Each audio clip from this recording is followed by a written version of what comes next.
My name is Candace Carnahan, and I'm here to welcome you to Sharing Stories, Changing Lives. So sometimes it takes a story to change a life, but sometimes it only takes a sentence. For our guest today, it was 8 words spoken to him on a park bench by a man named Gus when he was at his lowest. There's more to you than you can see, Gus told Joe. And somehow, Joe believed him. It wasn't an easy journey, but Joe got sober. He went back to college, he graduated with honors. And while he became extraordinarily successful, he also became increasingly aware that his work wasn't connected to his purpose. So in 2016, he started pushing a shopping cart again. And he pushed that shopping cart for 17 months across the entire width of North America to raise funds and awareness for the thousands of youth experiencing homelessness. Listeners, it is my great pleasure to introduce you to the man with an energy that is just as contagious as his smile, Mr. Joe Roberts. I wanted to just set the stage before we dive a little bit deeper into how this all happened. Joe Roberts pushed a shopping cart for 9,064 kilometers across our great country. It took him 17 months. In doing so, he raised over $500,000 to help support homelessness, and I think, Joe, more specifically, youth. Youth. Yeah. Our focus was on youth homeless prevention, basically getting kids the resources they need before they fall through the cracks. To be preventative, not reactive. Yeah. Isn't that just the goal with workplace health and safety? That's for me too. Let's not fix it after someone gets hurt. Let's figure out what we can do now to prevent that thing from happening in the first place. Well, it's funny. The most job sites in the country are safer than high schools. I believe it. It's true because there's a focus on and an understanding of what we need to do to make sure people are wearing their PPE, that, one's looking out for the other. If you see something, say something, like all of that really great safety culture. It's not present in our elementary and high schools and colleges. And it's just so easy. I mean, let's face it, not all childhoods and homes are created equal. And when an individual thinks back to when they were 14, 15, 16, and they were making mistakes, if you're lucky, you were able to make a mistake without it costing you everything. But, there's a young girl today who's going to get in a fight with her stepmother, slam the door and leave her house in Halifax. What's waiting for her? What's waiting for her in Toronto? What's waiting for her in Montreal? What's waiting for her in New York City, right? Yeah. So, we looked at the problem and said, hey, look, there's a way to prevent this. There's a way to think safer about this. There's a way to support those kids before they become statistics, before they end up pushing a shopping cart like I did. And so that's what the whole walk across Canada was about. It was, what can we do to give these kids the best opportunity to grow up and become the possibility that they were meant to be, instead of getting sort of chewed up and spit out. We still have this us versus them mentality. Like, I have a home, I have this family, I have that. They don't, it goes both ways, right? And I really love what you said in your book about how important it is. I mean, certainly donating when we can help with money, with food, absolutely. But the bigger picture involves us trying to dissipate or to dissolve that us-them, idea or mentality, because everybody is only one step away. I guess not one step away, but life just changes in an instant. Nobody says my goal is to experience homelessness and become a drug addict. What changes? What happens? What are the things that happen that all of a sudden turn the tides to the point where you're in a position that the proactive thing didn't happen, and now we need to be reactive and kind of say, well, how do we help now that the thing we didn't want to happen has already happened? I think that the key piece here, and it's the same if you're trying to embed and shore up safety culture. It's thinking through empathic leadership and asking the empathic question, what happened before that happened? It's not to excuse poor behavior. We don't want to do that. We want to hold people to account, but separate person from behavior and say, okay, you're fine, but that's not working for us. We need to do that en masse. We need to do that in our communities. We need to do that in our workplaces. We need to do that in our families. All right. It's like I get asked all the time, Joe, when I meet somebody who's on the street, do I give them a sandwich? Do I give them money? I say, you know what? The first thing you can do is ask that question. Who is this person, and what happened to get them here? And it's the same when you're dealing with a challenging employee who doesn't want to toe the line, who's doing things that are making himself, herself, and others unsafe. It's like, why do they think that way? It's really interesting. It's like, if I was somebody on a job site, I would be the guy breaking all the rules, because I don't have a high, at that point in my life, I didn't feel like I'm worth safety precaution. I'm going to break those rules, and I don't have much to lose. Yeah. What do I care? Yeah. And yep. so then, like, what is the underlying psychology of the person who's not going to toe that line? That's an interesting question, because when you shore that up, the problems dissipate. They just evaporate. And I mean, I haven't had a problem in 30 plus years, but I was so hell-bent on self-destruction. I would have been the most unsafe person on any job site. What's the why behind your what? Why did you do what you did? For the listeners, I know your story, but I mean, you have to dive in a little bit here and bring us back to those days when you were at your lowest, and what happened to turn everything around.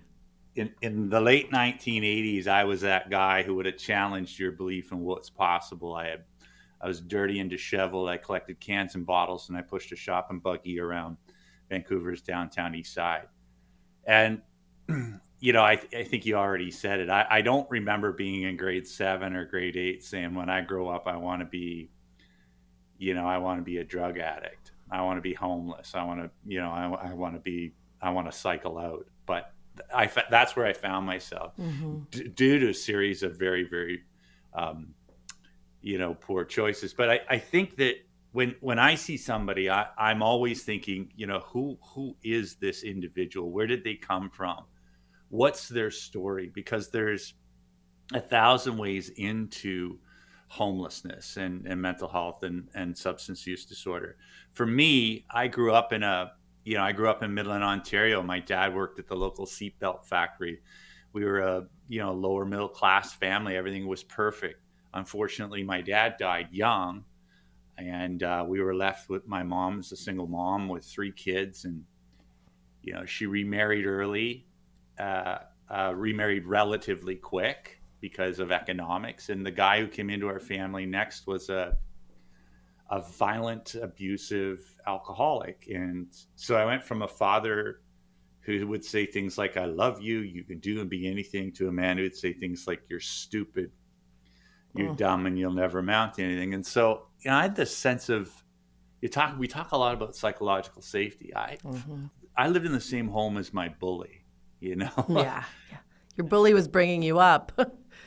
It was his words that hurt more than his hands, to be honest. I could take getting knocked around, but the words, oh man, they scar you. And so here I am, this little man coming into the world with this fractured sense of self.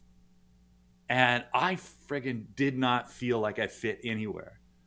And I was so susceptible to peer pressure. And it wasn't peer pressure, it was self-pressure to fit in. Yeah. And when my brother and his older friends, like, I didn't fit in at school, I didn't fit in at home, I felt weird and awkward. And so when the door opened for me to, alter my behavior in order to fit into my sort of quote unquote tribe, I joined my brother and his older friends and used drugs. And I didn't do it because I thought it would be cool or fun or exciting. I did it because I wanted to belong.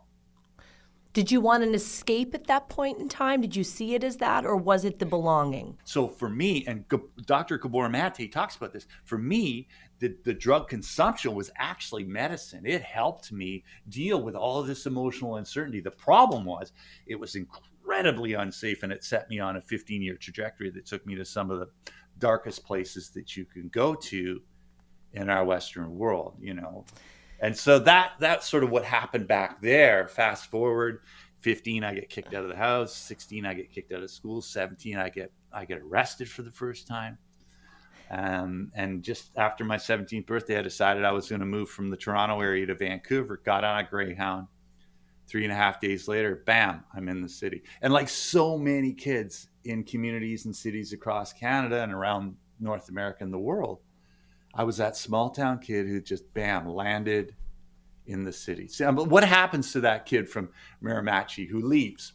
What happens to that kid from, Gagetown who leaves and goes to Halifax or goes to Toronto or goes to Montreal? What's waiting for them? For me, when I lost my leg at 21, I also went down the road of drugs. It didn't take me to a dark place. It was more, it made me feel like I had my leg again. It made me feel like I could dance, and it made me forget.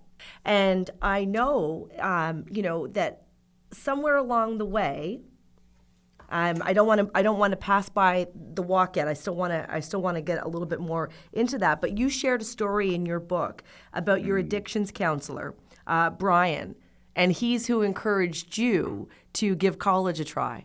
And you said, yeah, well, there was something though that happened before that. Okay. On my worst day in Vancouver. Oh yes. I hit this sort of existential crossroads in my life where, we often hear hitting bottom. Well, this is kind of was my bottom. On a cold, rainy November day, I went into a bar. I needed $10. I was beginning to descend into withdrawal. And opiate withdrawal feels like the worst flu you've ever had times 1,000.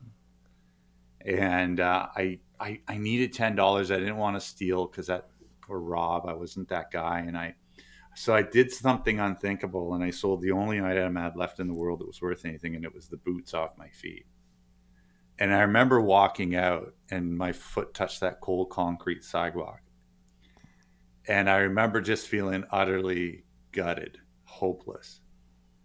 And I didn't want to go on anymore. And I always share that story, Candace, because I know, when we talk about mental health, and specifically men's mental health, the heaviest thing I ever lifted in my life was my hand for help. I love that statement. It is so impactful, and it is the easiest and the most difficult thing to do. When you do that in front of a room of 500 tough guys, or tough gals, you all of a sudden you're speaking their crap, because every single one of those guys has lived their life in the illusion of self-sufficiency. Right. I got this. I can do it. Sometimes you just don't got this. You don't, and you've got to.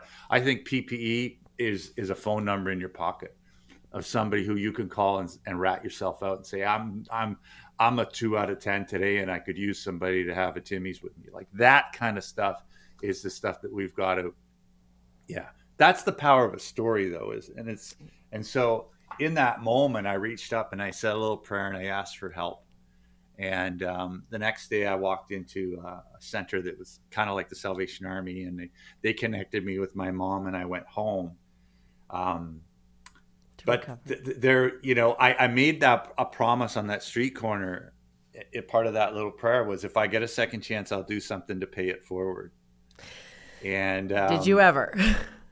But I didn't think much of it. I just said, give me a second chance. I need some help. I can't do this on my own. Well, and you're desperate. You're going to say anything at that stage in the game. Yeah.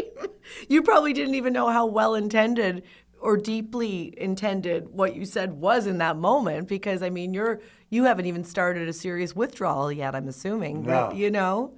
No, but it would come back to haunt me, and I am a man of my words, so that would come back. But I wouldn't understand the depth and breadth of that until a decade later. One of the other things that happened too before I left the street, and this one's really big, and I always share this little anecdote, is that I sat down beside a guy on a park bench, and his name was Gus, and I spent less than 10 minutes with this man. And I'll be honest, the only reason I sat down beside him is he looked like a soft touch. He looked like somebody who would give me $1 or $2, and he did. He was this warm, loving, beautiful man with these compassionate blue eyes. And I remember he looked at me and he said, "Joe, you're a remarkable young man." He says, "If you were able to, get off the street and deal with your substance abuse, you could do something amazing with your life. He said, there's more to you than you can see. In that moment, for the first time, someone other than my mom or my daddy spoke to my potential. Wow. And this, when we think about leadership, when we think about safety, when we think about parenting, coaching, mentoring, impact, one person helps one person. That idea, you think about psychological safety or mental health, if everybody had a Gus in their corner. Mm-hmm. Think about a building full of people acting like Gus. Catching mm-hmm. people doing the right thing, acknowledging them, seeing their potential, not how they're showing up, mm-hmm. what's just behind that. Because sitting beside him on that park bench was me, a guy with dirty fingernails, ratty old clothes, hair that hadn't been combed, horrendous personal hygiene from sleeping outside. But he saw past how I was showing up. Every single one of us is here today because somebody invested in us. Mm-hmm. Indeed. And drew the, when you think about mentorship or skill building or brain trust, passing those ideas mm-hmm. on, like it's just being like Gus. And, those words and that second chance gave me the opportunity to eventually, be in front of Brian. Sorry, I cut you off, Candace. No, not at all. I feel like I would be I need to mention Paul Kells right now. So my mentor, Paul, has passed away. We lost him 2 years ago. And he shared a story with me. His son was killed at work, and he had wanted a spokesperson for an organization dedicated to educating youth. And he hired me. So we were an unlikely couple. Paul was my dad's age, and he was a bereaved parent, and I was, of course, a survivor of workplace injury. We were going to take the stages together and across the country to promote this program in education. And I could not believe he was attempting to do this because my father only sat in the audience for my presentation for the first time last November. And I was sick for 6 months with imposter syndrome and all the things before that event in Australia. And it had nothing to do with the 5,000 people that would be in the audience. It had to do with the one person who had never been in the audience. How was I going to tell the truth about everything that happened to me and not hurt my dad's feelings or not make him feel pain? My mom had been through it once already with me at a speech. But anyhow, I digress. I always end my presentations with a story about Paul's son, because I couldn't understand how Paul was going to find the strength to tell this story over and over again about his son getting killed at work when he was gone and my dad couldn't even sit in the speech. And I'm here with T-shirts that say some assembly required and being a ham and making jokes about things, right? And Paul said to me, I do this work because after Sean died, a story was shared to me about the difference he made in someone's life. And just to condense it was a kid who was bullied. And Paul had no idea that was the first 1 to 6 years of his grade school. And he was struggling one day, and he had written his note to sign off and figured he would wait to see if junior high brought on a new set of circumstances for him or a new chance for hope or a lease on life. And it didn't. That first week, people were making fun of him and teasing him. And what happened was Sean noticed, and he walked across the hall and said, "Hey, man, can I walk you to class?" And this kid said to Paul, I thought he was teasing me and setting me up for a prank, but he walked me to class. And he showed up at the locker the next day, and he walked me to class again. And then before we knew it, we were just going to class together. And your son died not knowing he saved my life. And because of the story that was shared with Paul about his son, Paul said his death will not be in vain. So this is the power of stories. This is the power of stories. And this is the power of one moment in time that a Gus or a person can stick up for you and be in your corner and really change the trajectory of your entire life. And it all starts with one step, with one day, with one conversation. And this is what really, as I'm sure you can tell, this is what really gets me going. Sure, I talk about safety, but no, what we're really talking about is understanding that you have not only the obligation, but look at it as an opportunity each and every day to do one thing or say one thing or stand up for someone or just smile at them, and that could be the thing that just changes the way they're feeling, the way they're thinking, and what comes next. I do a little exercise when I have the time sometimes, and I'll get folks to take out their phone and, capture the 3 people who made the biggest, who were your Gusses, who helped coach you, mentor you, give you the skills that you have today. Because we don't just come through this by osmosis. We're here today because of, the rub off of other people who've invested in us. And it's easy for us to do that. Oh, with mom, dad, football coach, first boss, mentor. Then you say, okay, who are the people that you think you have an impact on? And it gets a little bit more opaque. Maybe my kids, my grandkids, people in my direct supervision. And then I'll say, listen, you want to see something really, really cool, pick one. And just acknowledge and encourage them in a small text. Yeah. And you do that in a room with like 200 people.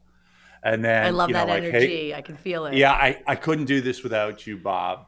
You're the best. It is like really, really simple, and see what comes back. Yeah. People need to hear that. And then it's like, imagine because you can shift a culture with these ideas. You can change, and it's not trite if it's sincere. It is trite if it's bumper stickery. But if you're like, hey, I just want to take this moment and I want to call this out and I want to tell you what I see in you and why this is that encouraging acknowledgement stuff is so, so key.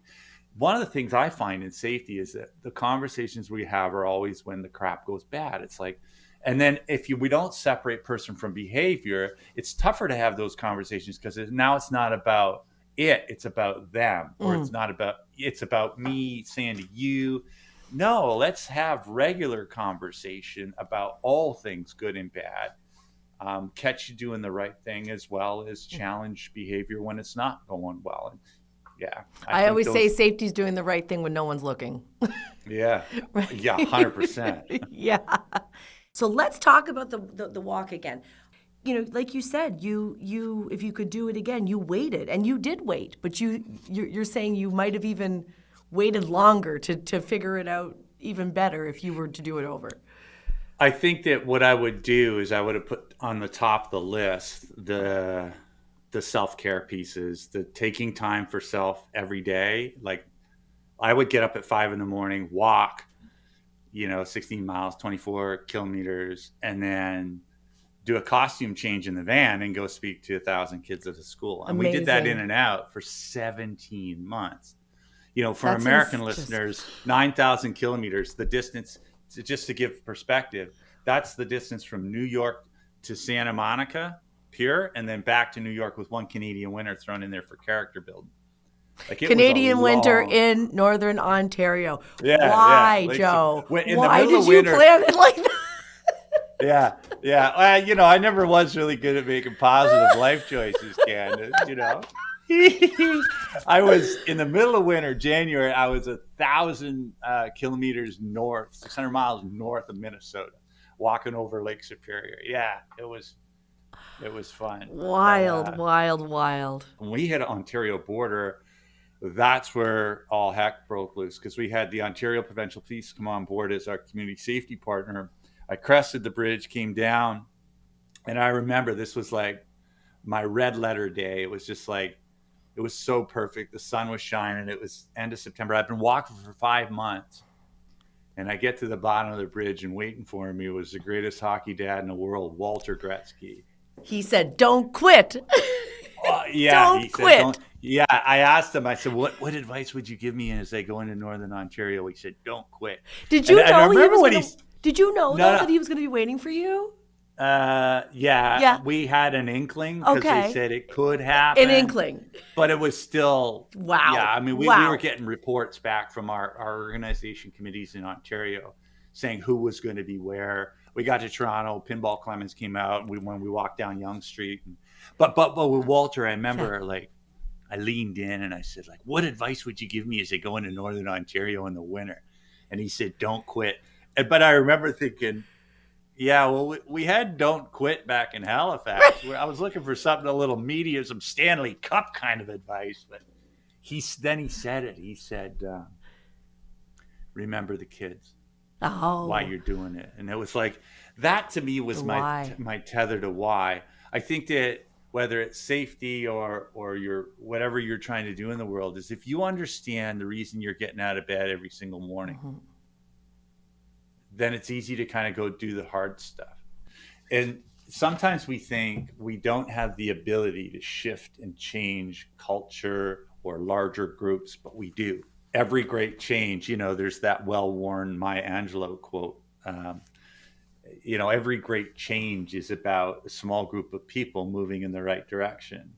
And we do have the ability as individuals to raise the tide in our families, our communities, and our workplaces. Well, and I think I say when I share Sean Kells' story, Paul's son, go to the locker, ask if you can walk someone to class, and then once you're just going to class, find another locker. Just find the opportunity to help that's right in front of you, and trust and believe that other people are doing the same thing. So that because I think so much gets lost in being overwhelmed. We think, look at these people that are out there changing the world, doing this and doing that. And what can I do? Little old me. Or, we come up with an idea or a plan. And then, as you mentioned, there's all of these roadblocks and these things that are there that hoops we have to jump through and deterrents. And it's so easy to be concerned that if you can't fix the big problem, that you can't be part of the solution of, what ends up happening when you run into roadblocks or you start facing things that aren't in your wheelhouse is then you get mugged of your possibility. You start off with this really bright flame, and then you hit that stuff and it's like a bucket of water on your flame. And it's just like, then you kind of go, yeah, but what are you going to do? Right. I'll have a double Bailey's, Right. It's like, okay. And the thing is that the greatest work is to keep the flame alive. It's like the Olympic torch that's going on right now. And they don't let that thing go out. They light it here and they take it all the way and they light it there. Possibility is the most important thing when we think about change and innovation and transformation. Everything that we see in our physical world once existed in someone's imagination. The cell phone in front of you was the possibility of Apple, Steve Jobs, the planes we fly in, possibility of the Wright brothers, the assembly line and the vehicles, possibility of Henry Ford, right? So when we're trying to think about change, we think about inspiring people like Dr. Martin Luther King or Nelson Mandela or Terry Fox. Was it probable that a one-legged boy from Coquitlam, 19 years old, run across the second the other greatest Canadian? Yeah, like the probability is low, but if we hold possibility, we can affect and create change. Possibility is also like it's also like a bug light. It'll attract other people and energy to the thing that you want to do. Are you going to feel discouraged? Yeah, but be careful of what your feelings tell you, because feelings aren't honest. You say that. Somebody said that to you. Nobody cares how you feel. They care about what you're going to do next. We are an action-oriented society. Not how do you feel, what do you think, but what are you going to do? What's your action? That's the simple version of Dr. Carol Dweck's 30 years of work as a Stanford professor studying fixed versus growth mindset. It's so, because I need it really dumb, right? Because I am, I'm challenged. So, it doesn't, and that's what I taught my daughter. It's like we live in an effort-based world. It doesn't matter how you feel. It does matter how you feel, but it matters what you do next, because our actions ultimately build or erode where we're going. And when we take the emotion, which is really big and scary and uncertain, and we take action, all of a sudden that goes down and this goes up. Yeah. And so to create possibly the luckiest people in the world are the ones, the harder I work, the luckier I get. It's like, so the action will beget and help us move towards actualizing that possibility. So whatever possibility we're trying to create in our lives, building our kids, creating safer workplaces, making a difference in the world. Great. Get inspired, but now put your shoes on and get off the couch. The last final question I want to ask you, I call this my silver lining segment. For me, it was a day when I went to get a pedicure, and I really lost my marbles because I couldn't imagine for the rest of my life paying double for one, and how unfair that was. But I was truly crying tears for all the other tears that I hadn't cried after I lost my leg, right? It's when people are acting in a strange way that you go, well, but what's really going on there? Yeah. But I call it the silver linings because I took a few minutes and I thought about The great Harold Russell, who lost his arms in the war and says what counts is not what you've lost, but what you have left. I surmised I had 50% of my feet left, and I asked for a discount. I've saved a lot of money in the last 25 years getting half-price pedicures. So that's what I call my silver lining. And so I want to close off these podcasts with asking my generous, wonderful, amazing guests, what would you say would be, and I know it's a big question, but what would you say that comes to mind right now in this moment that is a silver lining that we could take away from all of, the hardships and the struggles and challenges that you were faced with? Look, I think that all of us go through crap. Yeah. And on my worst day, I was sleeping behind a Smith Right in a urine-soaked alleyway in the downtown east side. And I wouldn't wish that on anybody, but that experience has allowed me to impact over 2 million people. 1 million of them are kids. And to be able to take that lived experience, the crappiest stuff that life throws at you, and transmute it like an alchemist into something that helps other human beings. I think that is, I think, the best thing that could have ever happened to me, to be able to stand in front of people today in a world that's struggling. People need hope, and stories give us that. Way before television, even before printed word, cultures shared ideas, mores, and values through story. And story is the most important thing that we have today. And that experience gives me an asset that you can't buy. And I'm so grateful for it and the ability to, all I want to do with the time I have left is run around the world, sharing possibility and creating an epidemic of self-worth. And that lived experience gives me the springboard to do that. So I think when you've almost lost your life in one way, shape, or form, it does that to you. It makes you want to get out there and just drink it all in and eat it all and see it all and feel it all. Joe, it's been a pleasure. It's a true story of determination, of perseverance, of possibilities, of love, self-love, and of believing that we all as individuals have the power to change lives and to save lives, and also that we can do that through sharing our stories and through sharing our lived experiences. So, I mean, this has just been fabulous. I'm so honored to have had the opportunity to sit down with you for an hour and to chat. And so thank you. Yeah, my pleasure, Candace. Thank you for listening to Sharing Stories, Changing Lives. Please tune in wherever you listen to your podcasts. And if you're interested in finding out where I'm sharing my story next, visit me at www.candacecarnahan.com.